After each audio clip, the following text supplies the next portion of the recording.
आप लोग जिस स्थान पर खड़े हैं यहाँ से उन पहाड़ियों की चंद एक चोटियां नजर आती है जहां पर पाकिस्तानी आर्मी अपना कब्जा जमाए बैठी थी, जिनके नाम इस प्रकार हैं।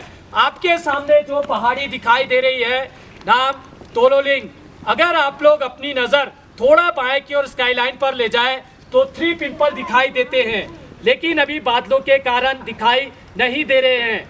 नाम तोलोलिंग टॉप। तोलोलिंग टॉप से बाएं की ओर बढ़ता हुआ इस पर अगर आप लोग अपनी नज़र पूरा बाएं की ओर स्काईलाइन पर ले जाएं तो 2 नोकीली चोटियां दिखाई देती है, लेकिन अभी बादलों के कारण दिखाई नहीं दे रही है।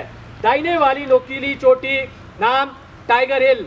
टाइगर हिल से बाएं की ओर बढ़ता हुआ इस पर उसी स्पर पर दूसरी नोकीली चोटी नाम राइनो हॉर्न।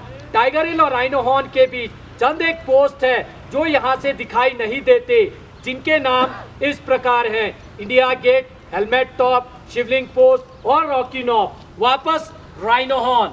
राइनो हॉर्न से बाएं की ओर बढ़ता हुआ इस पर सबसे बाएं वाला ऊंचा टॉप जो फायर डिस्टेंस पर दिखाई देता है, नाम .4875।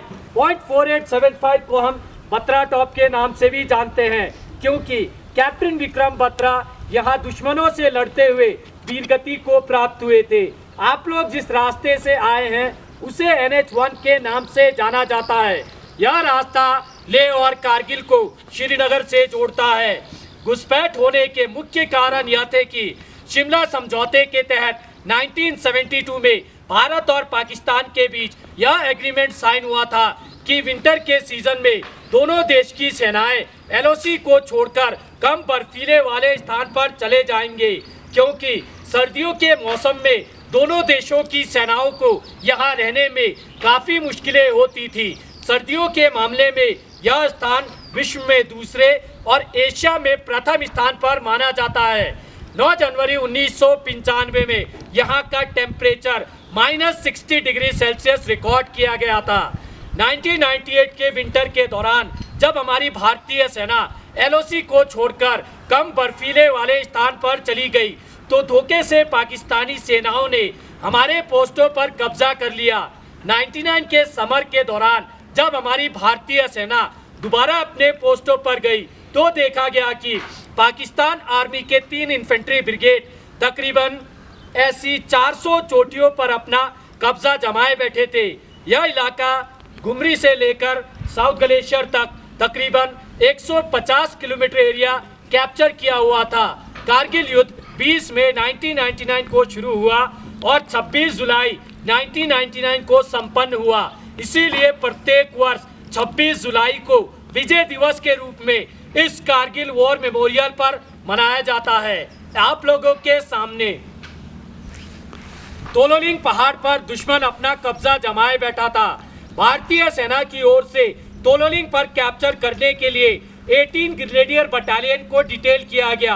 18 ग्रेनेडियर बटालियन द्वारा ऑपरेशन को लॉन्च किया गया, परंतु दुश्मन की अच्छी पोजीशन और प्रभावशाली फायर के कारण बटालियन की मूवमेंट को रोक दी गई।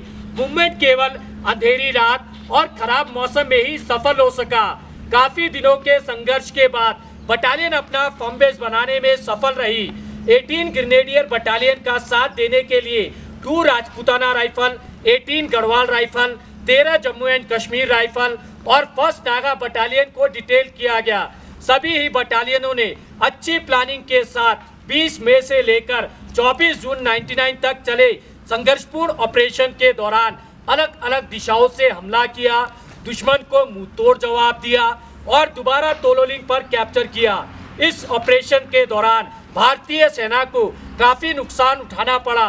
इस ऑपरेशन के दौरान भारतीय सेना के 4 ऑफिसर, 3 जूनियर कमीशन ऑफिसर और 19 जवान वीरगति को प्राप्त हुए। तोलोलिंग पर अपना कैप्चर करने के बाद भारतीय सेना का ध्यान सीधा टाइगर हिल की तरफ गया, क्योंकि वहां बैठा दुश्मन डायरेक्ट NH1 पर प्रभावित फायर डाल रहा था, जिससे हमारी सेना की कॉन्वॉय और सिविल गाड़ियों को आने जाने में काफ़ी मुश्किलें हो रही थी। टाइगर हिल पर कैप्चर करने के लिए भारतीय सेना की ओर से 18 ग्रेनेडियर बटालियन और 8 सिख बटालियन को डिटेल किया गया। दोनों ही बटालियनों ने अच्छी प्लानिंग के साथ 3 जुलाई से लेकर 8 जुलाई 1999 तक चले संघर्षपूर्ण ऑपरेशन के दौरान तीनों दिशाओं से हमला किया और दोबारा टाइगर हिल पर कैप्चर किया। इस ऑपरेशन के दौरान भारतीय सेना को काफी बड़ा नुकसान उठाना पड़ा। इस ऑपरेशन के दौरान भारतीय सेना के 2 ऑफिसर, 4 जूनियर कमीशन ऑफिसर और 30 जवान वीरगति को प्राप्त हुए। इसी ऑपरेशन के दौरान 18 ग्रेनेडियर बटालियन के ग्रेनेडियर योगेंद्र सिंह यादव की महान बहादुरी और अदम्य साहस को देखते हुए उन्हें परमवीर चक्र से सम्मानित किया गया और उन्हीं के party commander lieutenant Balwan Singh की महान बहादुरी को देखते हुए उन्हें महावीर चक्र से सम्मानित किया गया। पॉइंट 4875 को हम बत्रा टॉप के नाम से भी जानते हैं।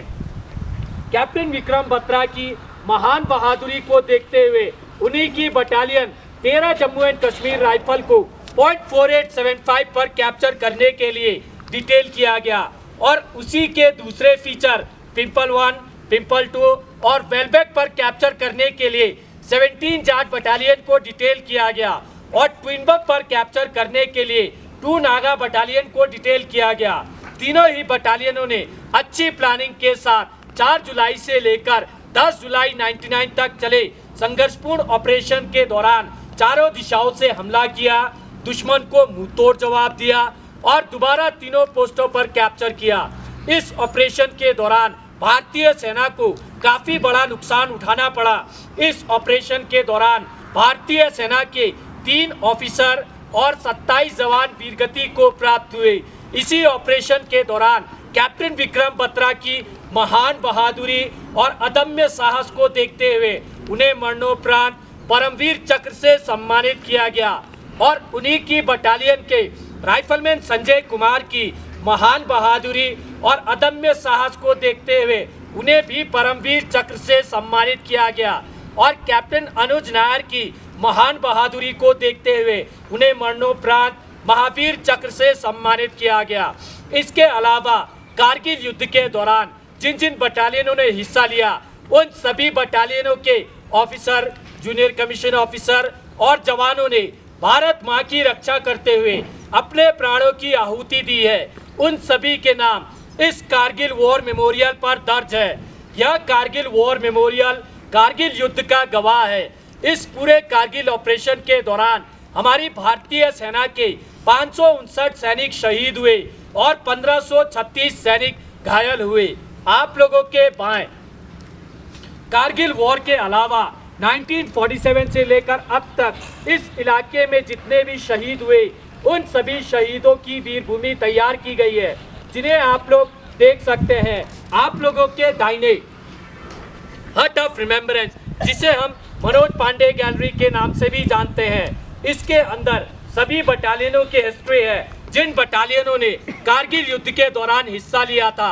ऑपरेशन विजय के कुछ फोटोग्राफ और पाकिस्तान आर्मी के कैप्चर किए गए हथियार, अम्युनिशन, डॉक्यूमेंट, जिन्हें आप लोग देख सकते हैं। इस कारगिल वॉर मेमोरियल की दीवार पर कारगिल युद्ध के सभी शहीदों के नाम सुनहरे अक्षरों से दर्ज किए गए हैं। आप लोगों के सामने नेशनल फ्लैग, पोल की लंबाई 100 फीट, फ्लैग का size 37 × 25 feet, flag foundation of India द्वारा 26 जुलाई 2012 को विजय दिवस की 13वीं वर्षगांठ पर उपहार स्वरूप भेंट किया गया था। इन शहीदों के बलिदान को किन्हीं भी शब्दों में बयान नहीं किया जा सकता। हम इन्हें सलाम करते हैं, ये देश इन्हें सलाम करता है। अंत में मैं आप सभी लोगों से यही गुजारिश करना चाहूँगा कि आओ झुककर करें सलाम उन्हें जिनके मुकद्दर में ये मुकाम लिखा होता है। बड़े ही खुशकिस्मत है वे लोग जिनका लहू वतन के काम आता है। जय हिंद।